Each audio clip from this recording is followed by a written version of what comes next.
మేము ఈ రోజు బ్యాచిలర్స్ బిర్యానీ ట్రై చేయడానికి వచ్చాం. వాళ్ళు రీసెంట్ గా స్టార్ట్ చేశారు. హలో బెంగళూరు. ಬಿರಿಯಾನಿ ಕಾಲ ಹೋಯ್ತು, ಕಬಾಬ್ ಚೆನ್ನಾಗಿದೆ ಬ್ರೋ, ರೈಸ್ ಚೆನ್ನಾಗಿದೆ, ಕಬಾಬ್ ಚೆನ್ನಾಗಿದೆ. ఆల్రెడీ వాళ్ళకు ఒక చిన్న హోటల్ కూడా ఉంది. అలానే రోడ్ సైడ్ ఫుడ్ ట్రక్ స్టైల్లో కూడా రన్ చేస్తున్నారు. మేము వచ్చిన కొంచెం సేపటికి చాలా మంది ఇక్కడికి రావడం స్టార్ట్ చేశారు.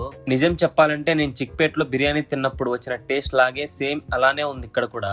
క్వాలిటీ మరియు క్వాంటిటీ రెండు ఒక్క పర్సన్ కి పర్ఫెక్ట్ గా సరిపోతాయి. బిర్యానీ లవర్స్ కి తప్పకుండా ట్రై చేయాల్సిన ప్లేస్. గైస్ ఈ రోజు మేము బ్యాచిలర్ బిర్యానీలో బిర్యానీ తినడానికి వచ్చినాము. ఇక్కడ మనకు వచ్చేసి దొన్నె స్టైల్ బిర్యానీ అనమాట. ఇక్కడ నేను వచ్చేసి దొన్నె స్టైల్ బిర్యానీ ప్లస్ కబాబ్ తీసుకున్నా. టేస్ట్ ఎలా ఉందో ఖచ్చితంగా రివ్యూ చెప్తాను ఇప్పుడే.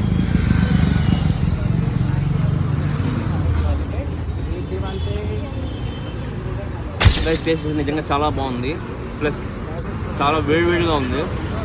టేస్ట్ అయితే సూపర్గా ఉంది గైస్. ఈ రీల్ ని మీ ఫ్రెండ్స్ తో షేర్ చేయండి. ఒక్కసారి ట్రై చేయండి, షూర్ గా నచ్చుతుంది. టేస్ట్ అయితే నిజంగా చాలా బాగుంది. Don't forget to follow guys. ತುಂಬಾ ಚೆನ್ನಾಗಿದೆ ఫ్రెండ్స్, చాలా బాగుంది గైస్. బ్యాచిలర్స్ బిర్యానీ వాళ్ళకు మండే హాలిడే ఉంటుంది. ఎగ్జాక్ట్ లొకేషన్ అయితే 16th main opposite to Nandini park ground.